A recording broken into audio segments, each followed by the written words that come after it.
യെശയ്യാ പ്രവാചകൻ പുസ്തകം 26-ാം അധ്യായം. ആമേൻ. യെശയ്യാ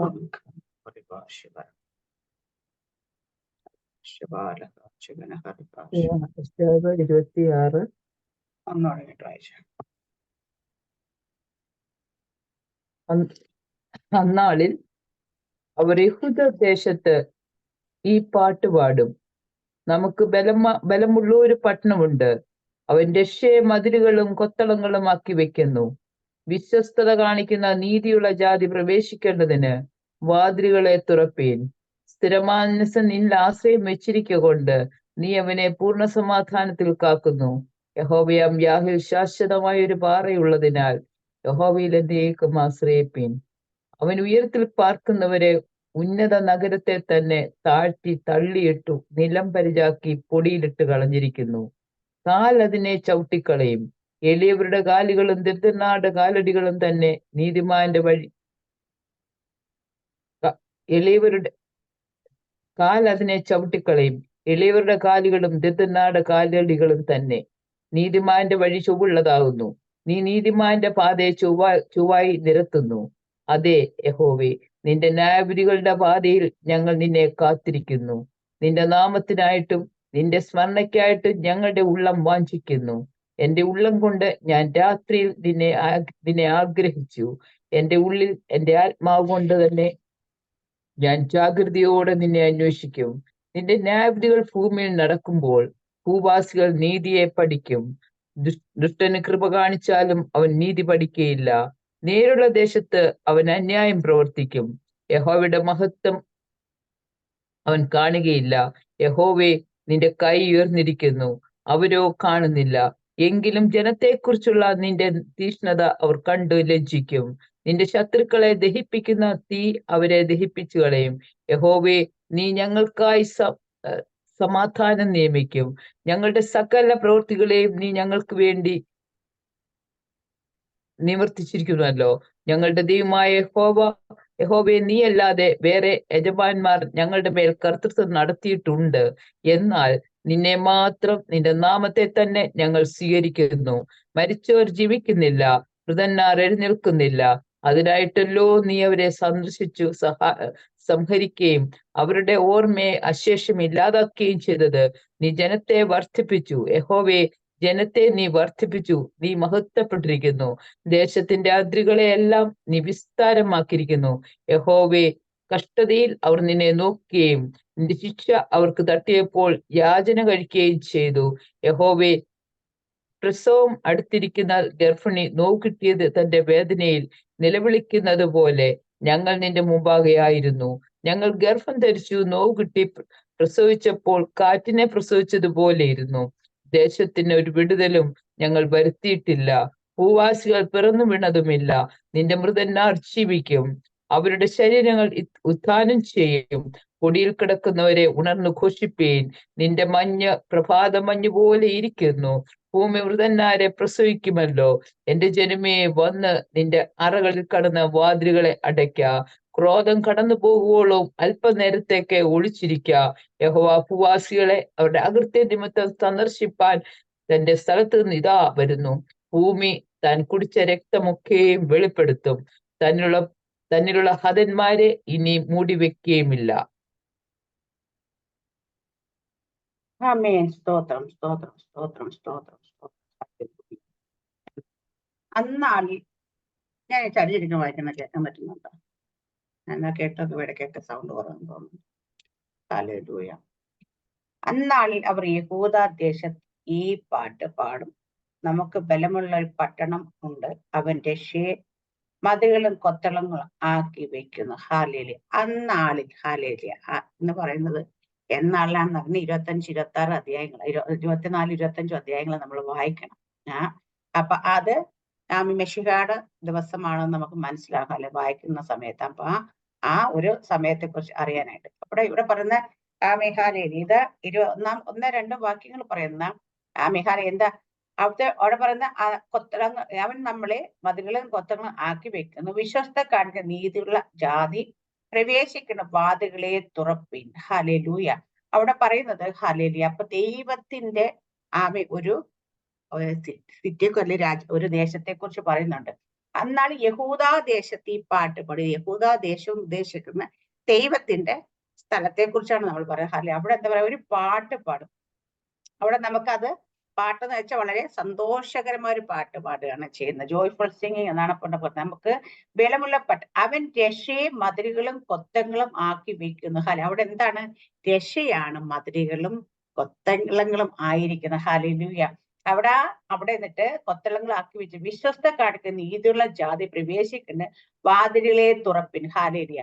അപ്പം ആ വാതിൽ വിശ്വസ്തതയുള്ള ജാതി, ഹല്ലേലൂയ, അത് നമ്മുടെ മറ്റൊന്നുമല്ല, നമ്മുടെ കിങ്ഡം ഓഫ് ഗോഡ് അല്ലെങ്കിൽ ദൈവരാജ്യത്തെ കുറിച്ചാണ് ഈ പറഞ്ഞേക്കുന്നത്. ഹല്ലേലൂയ. അവിടെയാണെങ്കിൽ ഹല്ലേലൂയ, ആ വിശ്വസ്തയുള്ള ജാതി നമ്മൾ അവിടെ പ്രവേശിക്കേണ്ടതിന് ഹല്ലേലൂയ അവിടെ വാതിലിലെ തുറപ്പ്. നമുക്ക് അറിയാം ഇസ്രായേൽ ജനത്തെ ഹല്ലേലൂയ ആമേൻ റോമൻ എംപയർ, റോമൻ പട്ടാളത്തിന്റെ അവരുടെ കീഴിലായിരുന്നപ്പോഴേ ഏറ്റവും സ്ട്രോങ് ആയിട്ടുള്ള റോമൻ എംപയർ അല്ലെ, റോമൻ സാമ്രാജ്യം വന്ന ഏറ്റവും ഭയങ്കര സ്ട്രോങ് ആയിട്ടുള്ള, പക്ഷെ അതുപോലും തകർന്നു പോയിട്ടുണ്ട് അല്ലെ. ഈ ലോകത്തില് ഏതൊക്കെ എന്തൊക്കെ എത്രയൊക്കെ കെട്ടിപ്പൊക്കിയതാണെങ്കിലും അതിനെല്ലാം വീഴ്ച വരാറുണ്ട്.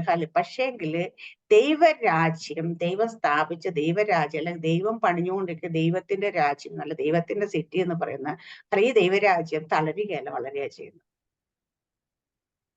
അല്ലെ.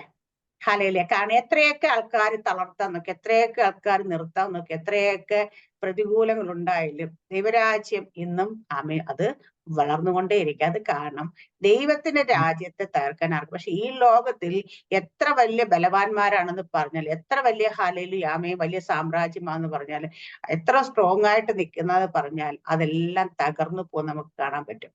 പക്ഷെ ദൈവത്തിന്റെ രാജ്യം തകർത്ത് കളയാൻ ആർക്കും പറ്റത്തില്ല. കാരണം എന്താന്ന് വെച്ചാൽ നമ്മുടെ പുസ്തകത്തിൽ പറഞ്ഞേക്കുന്ന പോലെ ആ വാതിൽ തുറന്നത് ആരാണെന്ന് വെച്ചാൽ ആ വാതിൽ യേശു കർത്താവ് തുറന്നാണെങ്കിൽ അത് അടയ്ക്കാൻ ആർക്കും കഴിയത്തില്ല. ആമേൻ. ആ വാതിൽ തുറക്കുന്ന കർത്താവ് തുറന്നേക്കുന്ന വാതിൽ എങ്ങനെ ഹല്ലേലൂയ അതിങ്ങനെ തുറന്നുകൊണ്ട് തന്നെ ഇരിക്കും. അത് അടയത്തില്ല ഒരിക്കലും. അതിനെ തകർത്ത് കളയാൻ ആർക്കും കഴിയില്ല. 3-ാമത്തെ വാക്യം ഇതിനകത്ത് പറയുന്നത് ഹല്ലേലൂയ 3-4 വാക്യങ്ങളില് നമ്മുടെ ദൈവത്തിന്റെ ബലത്തേക്ക്. അപ്പൊ ഇവിടെ പറയുന്ന സ്ഥിരമാനസ, ഇന്നലെ ആ ഒരു വാക്ക് ഞാൻ നല്ല വിജയപാസ്റ്റ് പ്രസംഗിക്കുമ്പോൾ കേട്ടപ്പോഴാണ് എനിക്ക് ഈ അധ്യായം ഞാനിത് ഇങ്ങനെ പിന്നെ പല പ്രാവശ്യം വായിക്കാനിടയാ. അന്നേരം അതുകൊണ്ടാണ് ഇതിൽ നിന്ന് ഹല്ലേലൂയ സംസാരിക്കുന്നത്. സ്ഥിരം മനസ്സിൽ ആശ്രയം വെച്ചിരിക്കുക, നീ അവനെ പൂർണ്ണ സമാധാനത്തിൽ കാക്കുന്നു. യഹോവേ യാഹിൽ ശാശ്വതമായ പാറുള്ള യഹോവയിൽ എന്നേക്കും ആശ്രയിപ്പിന്. ഹല്ലേലൂയ. അപ്പം ദൈവത്തിന് നമ്മൾ ആശ്രയം, അല്ലെങ്കിൽ ദൈവം നമ്മുടെ ബലമായിരിക്കുന്ന ദൈവത്തെ ആശ്രയമാക്കുന്ന ജനത്തെ കുറിച്ച് ഹല്ലേലൂയ അവിടെ പറഞ്ഞേക്കുന്നത് എന്താ പറയാ, യഹോവയായ സ്ഥിരമാനസത്തിൽ ആശ്രയിക്കാൻ വെച്ചിരിക്കുന്ന കൊണ്ട് നീ അവനെ പൂർണ്ണ സമാധാനത്തിൽ കാക്കുന്നു. അപ്പം ദൈവത്തിൽ ആശ്രയം വെച്ചിരിക്കുന്നവരും അവൻ സ്ഥിരമനുസരിച്ച് ഇളകിപ്പോകാതെ, മനസ്സ് മാറിപ്പോകാതെ, അസ്ഥിരരാകാതെ, ചാടിക്കൊണ്ടിരിക്കാതെ ദൈവത്തെ തന്നെ ആശ്രയിക്കുന്ന ദൈവം പൂർണ്ണ സമാധാനത്തിൽ കാക്കും. ഹല്ലേലൂയ. മനസ്സിലാകുന്നുണ്ട്. അപ്പം എങ്ങനെയാ പൂർണ്ണ അത് പറയാ സമാധാനം എങ്ങനെയാ നിലനിർത്തല്ലേ, നമ്മളെപ്പോഴും സമാധാനത്തിലായിരിക്കുന്നത് എങ്ങനെയെന്നുള്ള ആ ഒരു ഭാഗം പറഞ്ഞപ്പോഴാണ് ഈ ഒരു വാക്ക് ലാസ്റ്റ് അല്ലെങ്കിൽ നമ്മളെ സമാധാനം എപ്പോഴും എങ്ങനെ നിലനിർത്താം എന്നുള്ളതാണ്. കാരണം നമ്മൾ ഹല്ലേലൂയ ദൈവത്തിൽ ഹല്ലേലൂയ പൂർണ്ണമായി ആശ്രയിക്കാൻ മനസ്സുള്ളവരെയാണ് ദൈവത്തിന്റെ സമാധാനത്തിലായിരിക്കാൻ കഴിയുന്നത്. നമ്മുടെ ആശ്രയം എവിടെയാ എന്നുള്ളതാണ് ഏറ്റവും ഇമ്പോർട്ടന്റ്. നമ്മൾ മനുഷ്യരിലാണ് ആശ്രയിക്കുന്നത്. നമുക്കൊരു പ്രയാസം അല്ലെങ്കിൽ ഒരു ബുദ്ധിമുട്ട് അല്ലെങ്കിൽ ഒരു ആവശ്യം വരുമ്പം നമ്മൾ ആരിൽ ആശ്രയിക്കുന്നു എന്നുള്ളത്. അത് സ്ഥിരമാനസം എന്ന് വെച്ചാൽ എന്താ, എപ്പോഴും ഒരിടത്തും സ്ഥിരതയോടെ നിൽക്കുന്ന അല്ലേ, ചാടിക്കൊണ്ടിരിക്കുന്നല്ല. നമ്മളെ പക്ഷെ എങ്ങനെയാണ് ഹല്ലേലൂയ നമ്മുടെ ബുദ്ധിയും ശക്തിയും കഴിവും മിടുക്കും സാഹചര്യം എല്ലാം നോക്കി നമ്മൾ എവിടെയൊക്കെ ആശ്രയിക്കുന്നൊക്കെ നോക്കിയിട്ട് അവിടെ എല്ലാം ഓടി നടന്നിട്ട് ഒരു ഇത് കിട്ടാതിരിക്കും. ദൈവമേ നീ എന്താ എന്നെ വിടുവിക്കാൻ ഞാൻ ചോദിക്കും. പക്ഷെ ദൈവം തന്നെ എന്നെ ഇറങ്ങി വിടുവിക്കണം എന്ന് പറഞ്ഞിട്ട് ദൈവം തന്നെ സഹായിക്കണം. നമ്മൾ എപ്പോഴും ആ ഭാഗം പറയുമ്പോൾ എക്സാമ്പിൾ ആയിട്ട് പറയാം. നമ്മുടെ മത്തായിയുടെ സുവിശേഷത്തിൽ നമ്മുടെ പത്രോസിനെ കുറിച്ച് വായിച്ചു കഴിഞ്ഞാൽ നമുക്ക് മനസ്സിലാവും. പത്രോസ് കർത്താവെ നീ ആകുന്ന കടലിൽ കൂടെ വരുന്നത് ഞാൻ അങ്ങോട്ട് പോരട്ടെ എന്ന് ചോദിക്കും. കർത്താവ് നീ വരിക എന്ന് പറയും. കർത്താവിനോട് പെർമിഷൻ ചോദിച്ചിട്ടാണ് പത്രോസ് കടലിലേക്ക് ഇറങ്ങിയത്. 2-3 സ്റ്റെപ്പൊക്കെ വെച്ച് കഴിഞ്ഞ് പത്രോസ് ചുറ്റുപാടൊക്കെ നോക്കിയപ്പോ ഒന്ന് താന്നു പോയതിലേക്ക് മുങ്ങിപ്പോയി. പത്രോസ് അവിടെ നിന്ന് വിളിച്ച് കർത്താവെ രക്ഷിക്കണമേ എന്ന്. ഹല്ലേലൂയ. പക്ഷെ പത്രോസിന് നമുക്ക് എല്ലാവർക്കും അറിയാം, പത്രോസിന് മുക്കുവനാണ്. വർഷങ്ങളായിട്ട് കടൽ എക്സ്പീരിയൻസ് ഉള്ള പത്രോസിന് സ്വന്തമായിട്ട് വേണമെങ്കിൽ മുങ്ങിയ നീന്തിയൊക്കെ കയറാൻ വരുന്നല്ല. ഈ കർത്താവിനോട് രക്ഷിക്കാൻ പറയേണ്ട കാര്യമില്ലായിരുന്നു അല്ലെ. അവിടെ പക്ഷെ പത്രോസിന്റെ കഴിവ് ഒന്നും പുറത്തേക്ക് എടുക്കുന്നത് കാണുന്നില്ല. പത്രോസ് മുങ്ങിയപ്പോ നിലവിളിക്ക് മാത്രം ചെയ്ത് കർത്താവിന് നോക്കി ഹാലേലിയ. അവിടെ കർത്താവ് കരം നീട്ടി ഹാലേലിയ പത്രോസിനെ പിടിച്ച് ഹാലേലിയ എഴുന്നേൽപ്പിച്ച് തിരിച്ച് ഒരുമിച്ച് അവർ നടന്ന് പടകിൽ വന്ന് കയറി നമുക്ക് കാണാൻ പറ്റും. അവിടെ ഹാലേലിയ പത്രോസിന് മുങ്ങുന്നതും കുഴപ്പമൊന്നുമില്ല. എനിക്ക് നല്ല എക്സ്പീരിയൻസ് ആണ് കേട്ടോ. എനിക്ക് കടൽ അറിയാത്ത ഭാവമൊന്നുമില്ല. ഞാൻ സ്ഥിരമായിട്ട് ഇതിനകത്ത് ഇറങ്ങുന്നതാണ്. എന്നാൽ ഞാനങ്ങ് നീന്തി കയറി വന്നേക്കാം എന്ന് വിചാരിച്ചില്ല. ഹാലേലിയ. അപ്പൊ നമ്മളൊക്കെ ആണെങ്കിൽ നമ്മുടെയൊക്കെ വിഷയം ഒരിക്കൽ ഞങ്ങളുടെ പാസ്റ്റർ പ്രസംഗിച്ചാൽ പറയുന്നുണ്ടായിരുന്നു, നമുക്ക് ഉച്ചയായപ്പം വിശന്നു. ഭക്ഷണം കഴിക്കണമെങ്കിൽ നമ്മുടെ ഇവിടെ ദുബായ് കരമില്ലാണെങ്കിൽ ഒരു കൂട്ടം റെസ്റ്റോറൻറ്റുകളുണ്ട് ഹാലിൽ. അപ്പം നമ്മൾ എവിടെ പോകണമെന്ന് ചിന്തിക്കും. കാരണം വെച്ചാൽ നമ്മുടെ പോക്കറ്റ് പേഴ്സിൽ പൈസയുണ്ട്. അപ്പൊ നമ്മൾ ഏത് ഹോട്ടലിൽ നിന്ന് കഴിക്കണമെന്നുള്ള ചോയ്സ് ആണ് നമ്മുടെ ഉള്ളിൽ നിൽക്കുന്നത്. അപ്പൊ അത് നമ്മളൊന്ന് സെലക്ട് നമ്മളങ്ങ് പോകും. അല്ലാതെ ആരെങ്കിലും കർത്താവേ ഞാൻ ഇവിടെ പോയി ഭക്ഷണം കഴിക്കണം, ഏത് ഹോട്ടലിലേക്കാണ്, എന്ത് കഴിക്കണം എന്നൊക്കെ ചോദിച്ച് നമ്മൾ ആരും പ്രാർത്ഥിച്ച ദൈവത്തോട് ചോദിക്കാറുണ്ടോ? ഇല്ല. അത് സമയത്ത് നമ്മളെ കാശൊന്നും ഇല്ലെങ്കിൽ ഉച്ചയ്ക്ക് വിശന്നാ നമ്മളും കർത്താവേ വിശക്കുന്നുണ്ട്, ഞാൻ ഇങ്ങോട്ട് പോകണം, എവിടെ നിന്ന് കഴിക്കണം, എന്തൊക്കെ ഇത് ചോദിക്കും. പക്ഷേ ഇത് നമ്മുടെയൊക്കെ പ്രശ്നം എന്ന് വെച്ചാൽ നമുക്കൊക്കെ ചോയ്സ് വരുന്നതിന്റെ കാര്യം എന്ന് വെച്ചാൽ നമ്മൾ ദൈവത്തിൽ ആശ്രയം വെക്കാത്തതുകൊണ്ട് ഓരോ കാര്യങ്ങൾക്ക് എല്ലാത്തിനും ദൈവത്തിൽ ആശ്രയിക്കാറ്. പക്ഷെ ഇവിടെ സ്ഥിരമാനസിന് എങ്ങനെയാന്ന് വെച്ചാൽ ഹല്ലേലൂയ. അപ്പൊ ദൈവത്തിൽ പൂർണ്ണ ആശ്രയം വെച്ചിരിക്കൊണ്ട് അവന് ദൈവം പൂർണ്ണ സമാധാനത്തെ. അപ്പൊ ദൈവത്തെ മാത്രമാണ് എല്ലാ കാര്യത്തിലും ആശ്രയം വെക്കുന്നെങ്കിൽ നമുക്ക് എപ്പോഴും പൂർണ്ണ സമാധാനം ഉണ്ട്. അപ്പൊ നമുക്ക് ഇടയ്ക്ക് സമാധാനം നഷ്ടപ്പെടുന്നതിന്റെ കാരണം നമ്മൾ പൂർണ്ണ ആശ്രയം ദൈവത്തിൽ വെക്കാത്തത് കൊണ്ട് മാത്രമാണെന്ന് ഇവിടെ മനസ്സിലാക്കാൻ പറ്റും. ഹല്ലേലൂയ. എന്നിട്ട് പറഞ്ഞ യഹോവയാ യാഗിൽ ശാശ്വത പാറയുടനെ യഹോവയിൽ എന്നേക്കും ആശ. അപ്പൊ യഹോവയാം ദൈവം, അതിൽ ശാശ്വതമായ പാറയുണ്ട്. ഹാലേലൂയ. ആ പാറ നമ്മുടെ ക്രിസ്തുവാണ്. ഹാലേലൂയ. ആ ക്രിസ്തു എന്ന പാറമേല നമ്മൾ ആശ്രയം വെച്ചിരിക്കുന്നെങ്കിൽ നമ്മൾ കുലുങ്ങത്തില്ല. കാരണം വൻ കാറ്റടിച്ചാൽ തിരമാല തിരമ്പിയാൽ ഒന്നും ഹാലേലൂയ നമ്മൾ അവിടെ കുലുങ്ങിപ്പോകത്തില്ല. കാരണം നമ്മുടെ ആശ്രയം എവിടെയാണോ അത് നമ്മുടെ ശാശ്വതമായ പാറയായി യഹോവയിൽ അല്ലെങ്കിൽ ദൈവത്തിലാണ് നമ്മുടെ ആശ്രയമെങ്കിൽ. മത്തായിയുടെ സുവിശേഷം 22-ാം അധ്യായം 33-ാം വാക്യം ഒന്ന് വായിക്കാവോ?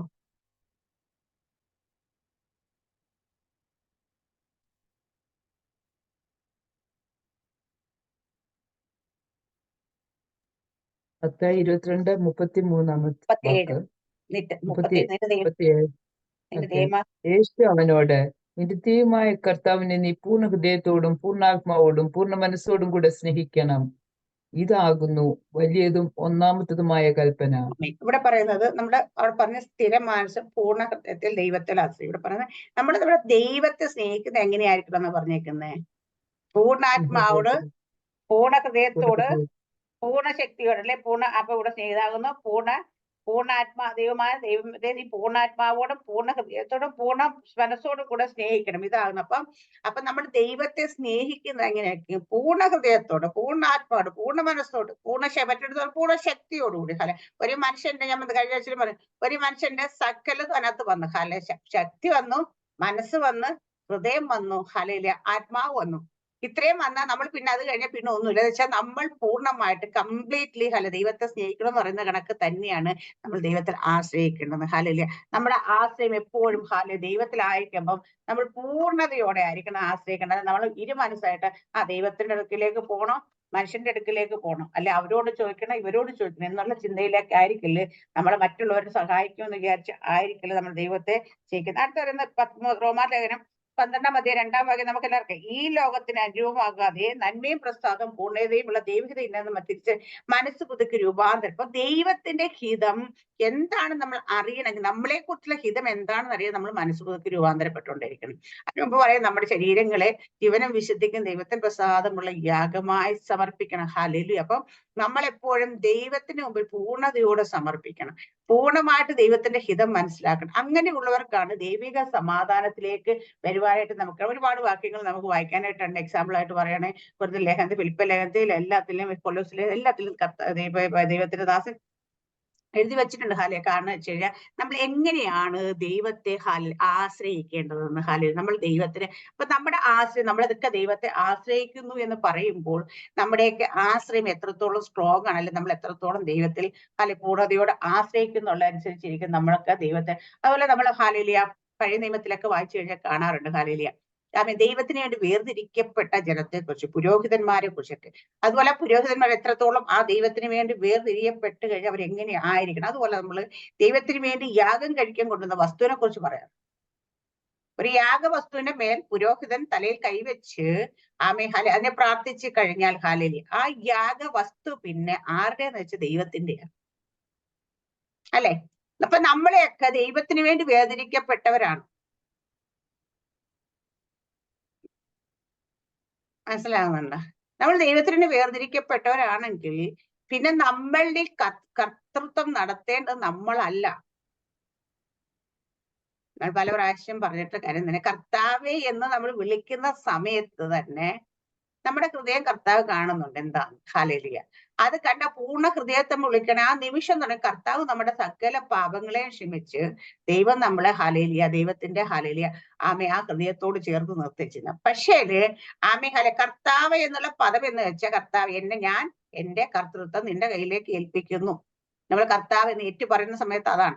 ആ കർത്തൃത്വം അങ്ങോട്ട് കൊടുത്തിട്ട് പിന്നെ നമ്മൾ അത് എടുത്തോണ്ട് നടക്കാൻ ശ്രമിക്കുന്ന കുഴപ്പം. ഹല്ലേലൂയ. എന്റെ എനിക്കൊരു സ്പോൺസർ ഉണ്ടെന്നിരുന്നോട്ടെ. ഒരു സ്പോൺസർ, നമ്മളിപ്പോ കുഞ്ഞുങ്ങളൊക്കെ പഠിക്കുന്ന കുഞ്ഞുങ്ങളൊക്കെ സ്പോൺസർ ചെയ്യാറുണ്ട് ആൾക്കാരല്ലേ. ഈ സ്പോൺസർ ചെയ്യുമ്പോൾ സ്പോൺസർ ഉത്തരവാദിത്ത കുഞ്ഞിന്റെ എല്ലാ കാര്യങ്ങളും നോക്കി നടത്തുക അല്ലേ. ഒരാൾ സ്പോൺസർഷിപ്പ് ഏറ്റെടുത്ത് കഴിഞ്ഞാൽ പിന്നെ അയാളല്ല കൊച്ചിന്റെ എല്ലാ പഠിത്തമാണെങ്കിലും അവരുടെ യൂണിഫോം ആണെങ്കിലും മറ്റാണ് മറിച്ച് എല്ലാ കാര്യങ്ങളും നോക്കുന്നവരായിരിക്കും. പക്ഷെ ഇതുള്ള സമയത്ത് വീണ്ടും നമ്മൾ മറ്റൊരാളെ തിരക്കി പോകേണ്ട ആവശ്യമുണ്ടോ? ഉണ്ടോ? ഇല്ല. പക്ഷേ നമ്മള് പിന്നെ സ്പോൺസർഷിപ്പ് അങ്ങോട്ട് കൊടുത്തിട്ടുണ്ടെന്ന് പറയുകയും ചെയ്യും. നമ്മൾ വീണ്ടും അന്വേഷിച്ച് നടക്കുന്നൊരു മറ്റുള്ളവർ ആരെങ്കിലും സഹായിക്കുമോ എന്ന് ചോദിക്കുന്ന ഒരു പ്രതീതിയിലൂടെ നമ്മൾ നടന്നു. പക്ഷേ നമ്മുടെ ഹല്ലേലൂയ സ്പോൺസർ ആരാന്ന് വെച്ചാൽ നമ്മുടെ സ്പോൺസർ കർത്താവാണെങ്കിൽ ഹല്ലേലൂയ നമ്മുടെ എല്ലാ കാര്യത്തിലും ആ സ്പോൺസറിന് ഉത്തരവാദിത്വം ഉണ്ടെന്നേ. ഹല്ലേലൂയ. ആ സ്പോൺസർ ഉത്തരവാദിത്വം ഉണ്ട്. എന്ന് വെച്ചാൽ കുറച്ച് കാര്യം മാത്രം ഞാൻ നോക്കാം, ബാക്കി കാര്യം നീ അന്വേഷിച്ചോ എന്നല്ല ദൈവം പറഞ്ഞേക്കുന്നത്. നിങ്ങളുടെ ആവശ്യങ്ങൾ എന്ത് തന്നെയാണെങ്കിൽ അത് എന്നോട് അറിയിക്കും, ഞാൻ ചെയ്തു തരാമെന്ന കർത്താവ് പറഞ്ഞു. അപ്പൊ നമ്മുടെ ജീവിതത്തിൽ വരുന്ന എല്ലാ ആവശ്യങ്ങളും, അത് ആത്മീയമാകട്ടെ, ഭൗതികമാകട്ടെ, സാമ്പത്തികമാകട്ടെ, ശാരീരികമാകട്ടെ, മാനസികമാകട്ടെ, എന്ത് പ്രശ്നം ഉണ്ടെങ്കിലും പരിഹരിക്കാൻ കഴിയാനായിട്ട് 10 പേർ ദൈവങ്ങളുടെ സെക്ഷൻ അനുസരിച്ച് കൊണ്ടുപോകേണ്ട കാര്യമില്ല. നമുക്ക് എല്ലാത്തിനും പരിഹാരം ഒന്നേ ഉള്ളു. അത് കർത്താവ് യേശു ക്രിസ്തുവാണ്. അത് രോഗമാണെങ്കിലും ശാപമാണെങ്കിലും മറ്റ് എന്ത് ബുദ്ധിമുട്ടുകളാണെങ്കിലും, ഇപ്പൊ കടഭാരമാണെങ്കിലും കുടുംബത്തകർച്ചയാണെങ്കിലും എന്ത് വിഷയം ഉണ്ടെങ്കിലും സെക്ഷൻ ബൈ സെക്ഷൻ ആയിട്ട് ദൈവങ്ങളൊന്നും നമുക്കില്ല. നമുക്കൊരൊറ്റ ഒരു ദൈവമുള്ളൂ, അത് ശാശ്വതമായ പാറയാണ്. അവിടെ എല്ലാ സംഭവങ്ങൾക്കും എല്ലാ പ്രശ്നത്തിനും പരിഹാരമുണ്ട്. എല്ലാത്തിനും അവിടെ പരിഹാരം. അപ്പൊ ആ ദൈവത്തിൽ നമ്മൾ പൂർണ്ണമായി ആശ്രയിക്കണം. അടുത്തത് നമ്മൾ 5 തുടങ്ങി 6 വരെ വാക്യങ്ങൾ പറയുകയാണെങ്കിൽ നമ്മൾ പറയും ഹല്ലേലൂയ. ഇവിടെ പറയുന്ന അവൻ ഉയർത്തിപ്പാർക്കുന്നവരെ ഉന്നത നഗരത്തെ തന്നെ താഴ്ത്തി തള്ളിയിട്ട് നിലംപരിചാക്കി പൊടിയിൽ ഇട്ട് കളഞ്ഞിരിക്കുന്നു. ഹല്ലേലൂയ. കാൽ അതിനെ ചവിട്ടിക്കളയും, എളിവരുടെ കാലുകൾ ദരിദ്രന്മാരുടെ കാലടികളും തന്നെ. ഇത് അവൻ മനുഷ്യൻ ഉണ്ടാക്കിയിരിക്കുന്ന ഒരു പ്രത്യേക സംവിധാനത്തെ കുറിച്ചല്ല, ഇതിനെക്കുറിച്ച് അവിടെ പറയുന്ന. അവിടെ എന്ന് വെച്ചാൽ അവൻ ആ ഉയരത്തിൽ പാർക്കുന്നവരെ നിഗളിച്ച് ഏറ്റവും മുകളിൽ ഇട്ടിരിക്കുന്ന. നമ്മൾ നേരത്തെ പറഞ്ഞ റോമൻ സാമ്രാജ്യം പോലും തകർന്നു പോയ ഒരു ചരിത്രം നമ്മൾ വായിക്കുന്നുണ്ട്. അവിടെ പലരുടെയും നമ്മൾ കാണുന്ന പല പല ചക്രവർത്തികളും ഒക്കെ വാണിരുന്ന സ്ഥലമൊക്കെ ഒരു സമയം പർട്ടിക്കുലർ ടൈം കഴിയുമ്പോൾ അതൊക്കെ നാമാവിശേഷമായി പോകുന്ന പോലെ ഒരവസ്ഥയിലേക്ക് പോകാറുണ്ട്. അങ്ങനെയുള്ളവരെ കുറിച്ച് പറഞ്ഞ ഉയരത്തിൽ പാർക്കുന്നവനെ ഉന്നതന്റെ നഗരത്തെ തന്നെ താഴ്ത്തി തള്ളിയിട്ട് നിലം പരിചാക്കി പൊടിയിൽ ഇട്ട് കളഞ്ഞിരിക്കുന്നു. അപ്പൊ എന്നിട്ട് കാലതിനെ ചവിട്ടിക്കളഞ്ഞിരിക്കുന്നു. ഹല്ലേലൂയ. എളിയവരുടെ കാലത് ചവിട്ടിക്കളയും, എളിയവരുടെ കാലുകളും ദരിദ്രന്മാരുടെ കാലടികളും തന്നെ. ഹല്ലേലൂയ. അത് കഴിഞ്ഞ 7 തുടങ്ങി 9 വരെയുള്ള വാക്യങ്ങൾ പറയുന്നത് അടുത്ത നീതിമാന്റെ വഴിയെ കുറിച്ചാണ്. നീതിമാന്റെ വഴി ചൊവ്വുള്ളതെന്ന് നീ നീതിമാന്റെ പാതയെ ചൊവ്വാക്കി നിർത്തും. അപ്പൊ നീതിമാന്റെ വഴി എപ്പോഴും ചൊവ്വുള്ളതാ. കാരണം എന്ന് വെച്ചാൽ അവന്റെ പാതയെ അവൻ നിരപ്പാക്കി നടത്തും ദൈവമാണ്. ഹല്ലേലൂയ. എന്നിട്ട് നീതിമാന്റെ എന്താ വചനം കാലിന് ദീപം പാതയ്ക്ക് പ്രകാശം. അപ്പൊ നീതിമാൻ എപ്പോഴും ദൈവത്തിന്റെ വചനത്തിനനുസരിച്ച് നടക്കും. അവന്റെ പാതകൾ, അവൻ പോകുന്ന വഴി എപ്പോഴും നേരായ വഴിയാക്കണം. കാരണം അത് ദൈവമാണ് അവരെ അതിനെ സഹായിക്കുന്നത്. കാരണം വെച്ചാൽ അവിടെ പറയാം നീതിമാന്റെ വഴി നീ നീതിമാന്റെ പാതയെ ചൊവ്വായി നിരത്തുന്നു. ആര്? നമ്മുടെ ദൈവമാണ്. ഒരു നീതിമാൻ എങ്ങനെ നടക്കണമെന്ന് തീരുമാനം ദൈവത്തിന്റെ ഹൃദയപ്രകാരം നടക്കുമ്പോൾ ദൈവം അവരെ നടത്തുമ്പോൾ അതെപ്പോഴും ചൊവ്വുള്ളതായിരിക്കും. അവിടെ ചൊവ്വായി നിരത്തുന്നത്. അതെ യഹോവേ, നിന്റെ ന്യായവിധികളുടെ പാതയിൽ ഞങ്ങൾ നിന്നെ കാത്തിരിക്കുന്നു. ഹല്ലേലൂയ. അപ്പൊ ദൈവത്തിന്റെ ന്യായവിധികളുടെ പാതയിൽ ആണ് നീതിമാന്മാര് കാത്തിരിക്കുന്നത്. ആ നടപ്പിനിടയിൽ ചിലപ്പം നമുക്ക് ചില അടിയും ചില ശിക്ഷകളും ഒക്കെ വരും. പക്ഷേ എന്തിനാന്ന് ചോദിച്ചാൽ നമ്മളെ ആ നേരായ വഴി കൂടെ നടത്തുന്ന ദൈവത്തിന്റെ അതിനുവേണ്ടി നമ്മൾ ഏൽപ്പിച്ചു കൊടുക്കും. അപ്പൊ അത് അവിടെ പറഞ്ഞ ഞങ്ങൾ നിന്നെ കാത്തിരിക്കുന്ന ന്യായവിധിയുടെ നിന്റെ നാമത്തിനായിട്ടും നിന്റെ സ്മരണയ്ക്കായിട്ടും ഞങ്ങളുടെ ഉള്ളം വാഞ്ചിക്കുന്നു. അപ്പം ആ നീതിമാൻ എപ്പോഴും ദൈവത്തിന്റെ നാമത്തിനായിട്ടും ദൈവത്തിന്റെ സ്മരണ, അപ്പൊ അവരുടെ ഉള്ളത്തിലെ ദൈവം അവരെ നടത്താൻ വേണ്ടിയിട്ട് ദൈവത്തിന്റെ ന്യായവിധികൾക്കായിട്ട് അവർ കാത്തിരുന്ന് അതിനു വേണ്ടി വാഞ്ചിക്കുന്ന ഒരവസ്ഥ നമുക്ക് കാണാൻ പറ്റുന്നു. അടുത്ത് പറയുന്നത്, എന്റെ ഉള്ളം കൊണ്ട് ഞാൻ രാത്രി നിന്നെ ആഗ്രഹിച്ചു, എന്റെ ഉള്ളിൽ എന്റെ ആത്മാവ് കൊണ്ട് തന്നെ ഞാൻ ജാഗ്രതയോടെ നിന്നെ അന്വേഷിക്കുന്നു. നിന്റെ ന്യായവിധികൾ ഭൂമിയിൽ നടക്കുമ്പോൾ ഭൂവാസികൾ നീതിയെ പഠിക്കും. അപ്പൊ ഒരു നീതിമാൻ പറയുന്നത് എന്താ? നിന്റെ ന്യായവിധികളൊക്കെ ഭൂമി വരുമ്പോൾ ഭൂവാസികൾ നിന്റെ നീതി, അതിനുവേണ്ടി ഞങ്ങൾ രാത്രി ഉണർന്ന് കാത്തിരിക്കും, അതിനെ വാഞ്ചിക്കുക, അതിനെ ആഗ്രഹിക്കും. അപ്പൊ നീതിമാൻ എപ്പോഴും ഭൂമിയിൽ ചില ന്യായവിധികളൊക്കെ വരുമ്പോ അതിനെ ഓർത്ത് സങ്കടപ്പെടുകയല്ല ദൈവമേ, ദൈവം ജനത്തെ നീതിയുടെ പാതയിൽ നടത്താൻ വേണ്ടി അഭ്യസിപ്പിക്കുന്നതാണത്. ഹല്ലേലൂയ. അപ്പൊ ദൈവം നമ്മൾ കാണാറില്ലേ, ഓരോ സ്ഥലത്തും ഓരോ കാര്യങ്ങളൊക്കെ നടത്തും. നമുക്കറിയാം ഇത് ദൈവത്തിന്റെ ദൈവം എന്താന്ന് വെച്ചാൽ ജനത്തെ ദൈവത്തിന്റെ കോപമാണ് വെളിപ്പെടുന്നത് പലപ്പോഴും. ഹല്ലേലൂയ. അപ്പൊ അവിടെയൊക്കെ ദൈവത്തിന്റെ കോപമൊക്കെ വെളിപ്പെടുന്നത് എന്തിനാന്ന് ചോദിച്ചാൽ ജനങ്ങൾ ദൈവത്തെ ഭയപ്പെടണം. ദൈവം നടത്തുന്ന നീതി. ഇന്ന് നമുക്കറിയാം അനേകർക്ക് അവർക്ക് ഒരിക്കലും ദൈവത്തെ ഭയമില്ല. അവർ ദൈവത്തെ ഭയപ്പെടും. അവരുടെ വിചാരം ദൈവം നന്മ, അവർക്ക് നന്മ ചെയ്താലും ദൈവം ചെയ്യുന്നതാണെന്ന് തിരിച്ചറിയുന്ന പോലുമില്ല. ചിലർ പറയുന്നത് എന്താ, ഞങ്ങളുടെ കഴിവില്, ഞങ്ങളുടെ മിടുക്കില്, ഞങ്ങളുടെ അധ്വാനത്താൽ ഞങ്ങൾ ഇതൊക്കെ നേടിയെടുത്തു, അല്ലെ? അല്ല, ഒരിക്കലും അവർ ദൈവത്തിന് മഹത്വം കൊടുക്കാറില്ല. അവരുടെ ജീവിതത്തിൽ വരുന്ന ഒരു നന്മയ്ക്കും അവർ ദൈവത്തിന് മഹത്വം കൊടുക്കാറില്ല. കാരണം വെച്ച് കഴിഞ്ഞാല് അവർക്ക് ആ ദൈവത്തിന്റെ സ്നേഹത്തെയോ ദൈവത്തിന്റെ നീതിയോ ഒന്നും തിരിച്ചറിയേണ്ട അവർക്ക് കഴിയുന്നില്ല. കാരണം അവരുടെ ഹൃദയം ഇരുണ്ടുപോയ ഹൃദയമാണ് അവിടെ ഇരിക്കുക. അതുകൊണ്ട് അവർക്ക് അതൊരിക്കലും മനസ്സിലാകത്തുമില്ല. നമ്മൾ പറഞ്ഞാൽ കൂടി അവരത് അക്സെപ്റ്റ് ചെയ്യാൻ പോലും റെഡിയാകത്തില്ല. അവിടെ ഒക്കെ നമുക്ക് കാണാവുന്ന അവിടെയൊക്കെ അവരെ ഇങ്ങനെ അതിന് വേണ്ടിയിട്ട് അടുത്ത് നമ്മൾ 9-10 പറയുന്ന വാക്യങ്ങൾ പറയുകയാണെങ്കിൽ എന്താ പറയാ, നീതി ദുഷ്ടന് കൃപ കാണിച്ചില്ല അവൻ നീതി പഠിക്കില്ല. ഇതാണ് പറയുന്നത്. ദുഷ്ടനോട് കൃപ കാണിച്ചാലും നീതി പഠിക്കില്ല. അത് കാരണം ഇപ്പൊ ചില ആൾക്കാർ നമ്മൾ കാണാറുണ്ട്, അവരോട് ദൈവത്തിന്റെ അവർക്ക് ഇഷ്ടംപോലെ സമ്പത്തും കാര്യങ്ങളും എല്ലാം കൊടുക്കുന്നുണ്ട്.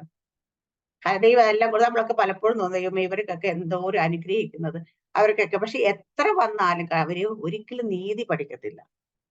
പക്ഷെ അവരോട് ദൈവം കൃപ കാണിച്ചാലും അത് കൃപയാണെന്ന് പോലും തിരിച്ചറിയത്തില്ല. അവരവരുടെ സ്വന്തം അതിൽ അഹങ്കരിക്കത്തേ ഉള്ളൂ. അപ്പൊ ഒന്നും കൂടെ അവരുടെ അഹങ്കാരം കൂടത്തതേ ഉള്ളൂ. അല്ലാതെ അവരൊരിക്കലും അയ്യോ ദൈവം എന്നെ അനുഗ്രഹിച്ചെന്നെങ്കിൽ ദൈവത്തിലേക്ക് ഒന്ന് തിരിയട്ടെ, ഈ അനുഗ്രഹമൊക്കെ എനിക്ക് ദൈവം തന്നതാണെന്ന് ഒരിക്കൽ പോലും ദുഷ്ടൻ പറയത്തില്ല. അപ്പൊ ദുഷ്ടനോട് എന്താ പറയാ, ഇവിടെ പറയാം ദുഷ്ടന് കൃപ കാണിച്ചില്ല, അവൻ നീതി പഠിക്കുകയില്ല, നേരുള്ള ദേശത്ത് അവൻ അന്യായം പ്രവർത്തിക്കും, യഹോവയുടെ മഹത്വം അവൻ കാണുകയില്ല. ഹല്ലേലൂയ. അപ്പം അവരെ ഒരിക്കലും ദൈവത്തിന്റെ മഹത്വം കാണത്തില്ല, അറിയത്തില്ല, അത് അംഗീകരിക്കത്തില്ല. അവരതുകൊണ്ട് അന്യായം പ്രവർത്തിച്ചുകൊണ്ടേയിരിക്കും. നമ്മൾ കാണാറുണ്ട് പലരും എന്തോരം മ്ലേച്ഛതയിലും ദുഷ്ടതയോടെയും കപടതയിലും ഒക്കെ കടന്നു പോകുന്ന ഒരു കാര്യം വെച്ചാൽ അവരെയൊക്കെ ദൈവം കൊടുത്ത നന്മകളൊന്നും അവർ തിരിച്ചറിയുന്നത് പോലും ഇല്ല. അടുത്ത പറയുന്നത് 11-ാം വാക്യത്തിൽ, അത് യഹോവേ നിന്റെ കൈ ഉയർന്നിരിക്കുന്നു, അവരോ കാണുന്നില്ല, എങ്കിലും ജനത്തെക്കുറിച്ചുള്ള നിന്റെ തീഷ്ണതയിൽ അവർ കണ്ടു ലജ്ജിക്കും, നിന്റെ ശത്രുക്കളെ ദഹിപ്പിക്കുന്ന തീ അവരെ ദഹിപ്പിച്ചു കളയും. അപ്പൊ അങ്ങനെയുള്ളവരുടെ ഹല്ലേലൂയ അവസാനം എങ്ങനെയാന്ന് വെച്ചാൽ ഹാലേലിയ, അപ്പൊ ദൈവത്തിന്റെ തീ അവരെ ദഹിപ്പിച്ച് കളെ. അപ്പൊ അവര് അത് കണ്ട് ലജ്ജിക്കുക തന്നെ ചെയ്യും. അവർക്ക് ദൈവം ചെയ്യുന്ന നന്മകൾ തിരിച്ചറിയാൻ കഴിയാതെ ഇന്നും പലപ്പോഴും നമ്മുടെയൊക്കെ കുടുംബത്തിൽ തന്നെ ഉണ്ട് പറഞ്ഞു കഴിഞ്ഞാൽ ദൈവത്തിന്റെ അനുഗ്രഹമാണെന്ന് പറഞ്ഞ അവർ പറയും ദൈവത്തിന്റെ അനുഗ്രഹമൊന്നുമല്ല, ഞങ്ങൾ കഷ്ടപ്പെട്ട് ഞങ്ങളുടെ ബുദ്ധിയിലും കഴിവിലും ഉണ്ടാക്കിയതാണ്. ഇങ്ങനെയൊക്കെ പറയുന്ന ആൾക്കാരോട് ഒരു കാര്യം നമുക്ക് ചോദിക്കാനുള്ളത് ഒന്നേ ഉള്ളൂ. അവർക്ക് അതിന് വേണ്ടി നേരെ നിൽക്കാൻ വേണ്ടിയിട്ടുള്ള ആരോഗ്യം കൊടുത്തത് ആരാണ്? ശരീരത്തിന് ഒരു അംഗവൈകല്യം ഇല്ലാതെ ഒരു സുബോധമുള്ള ഒരു ബുദ്ധിയെ കൊടുത്ത ആരാണ്? ഇതിനുള്ള കഴിവ് കൊടുത്തത് ആരാണ്? ഇതൊന്നും അവര് ദൈവത്തിന് മഹത്വം കൊടുക്കുക. അപ്പൊ നമുക്ക് എല്ലാവർക്കും അറിയാം എന്തോരം ആൾക്കാർക്ക്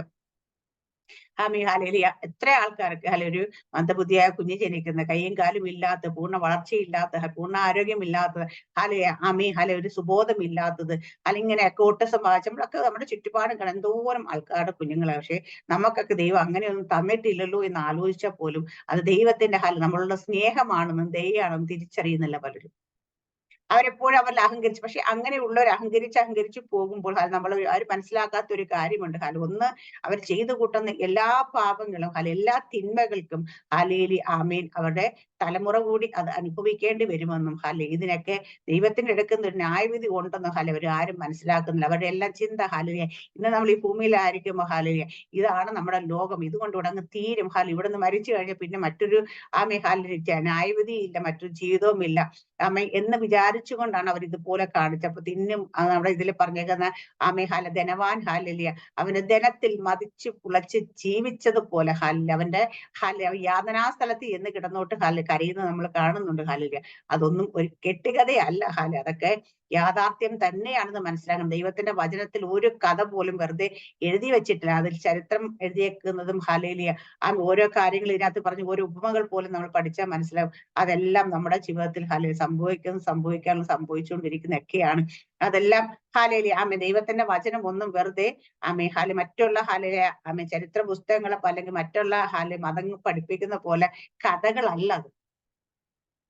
മറ്റുള്ളതൊക്കെ നമുക്ക് മനസ്സിലാക്കാൻ പറ്റും. ഹല്ലേലൂയ. അതൊക്കെ വെറും കഥകൾ മാത്രം, കെട്ടുകഥകൾ മാത്രമാണെന്ന് മനസ്സിലാവും. ഓരോ സാഹചര്യത്തിനനുസരിച്ച് ഓരോ സിറ്റുവേഷന് വന്നിട്ട് അതിനോട് അനുബന്ധിച്ച് എഴുതി വെച്ച കെട്ടുകഥകളാണ്. ഇന്ന് നമ്മുടെ നാട്ടിൽ പലരും വിശ്വസിക്കുന്നുണ്ട് പരശുരാമ മഴ പറഞ്ഞിട്ട് കേരളം ഉണ്ടായിരുന്നു. ഹല്ലേലൂയ. ഒരു ബുദ്ധിയുള്ള ഒരു മനുഷ്യന് ചിന്തിച്ചാൽ മനസ്സിലാകും. ഹല്ലേലൂയ. അത് അങ്ങനെയാണെങ്കിൽ പിന്നെ ഒരുപാട് സ്ഥലമൊക്കെ ഉണ്ടാക്കാം. എന്തിനാ കേരളം മാത്രം ഉണ്ടാക്കുക? എല്ലായിടത്തും മഴ എടുത്തെറിഞ്ഞാൽ പോരാന്ന് വിചാരിക്കും. ഹല്ലേലൂയ. അപ്പം ആരെയും നമ്മൾ കുറ്റം പറയല്ല. പക്ഷെ നമ്മളും പണ്ട് കുഞ്ഞുനാളിൽ ഇതൊക്കെ പഠിച്ചു വെച്ചിട്ടുണ്ടായിരുന്നു. അപ്പം ഇന്ന് നമുക്ക് ചിന്തിക്കാൻ മനസ്സിലാകും. ഹല്ലേലൂയ.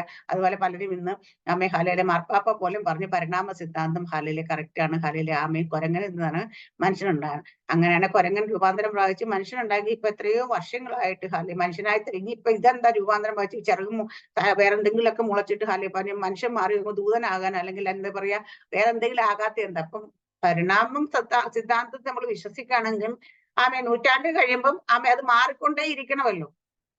മനുഷ്യനായപ്പോ അവിടെ തന്നെ അങ്ങ് ഫ്രീസ് ആകാൻ പാടില്ല. ഇപ്പൊ പറയുന്ന മാർപ്പാപ്പയാണെങ്കിൽ ഇപ്പൊ ഞാൻ പറയുന്ന ആരാണെങ്കിൽ പഠിപ്പിക്കുന്ന ഡാർവിന്റെ സിദ്ധാന്തം ഒക്കെ ആണെങ്കിലും അങ്ങനെ കുറെ നാളുകൾ എടുത്ത് കുരങ്ങൻ 4 കാല് നടത്തും, പിന്നെ 2 കാലിൽ വാല് പോയി മനുഷ്യനെ ഗറില്ലയായി, അത് കഴിയുമ്പോൾ മനുഷ്യനായി എന്ന് പറയുകയാണെങ്കിൽ ഈ മനുഷ്യനും കുറച്ച് നാൾ കഴിയുമ്പോൾ മാറി. ഇപ്പൊ വർഷങ്ങളായിട്ട് എത്രയോ വർഷങ്ങളായിട്ടും മനുഷ്യനായി തന്നെ ഇരിക്കുന്നുണ്ട്. ഹല്ലേലൂയ. ആ മനുഷ്യൻ എന്താ മാറാത്തത്?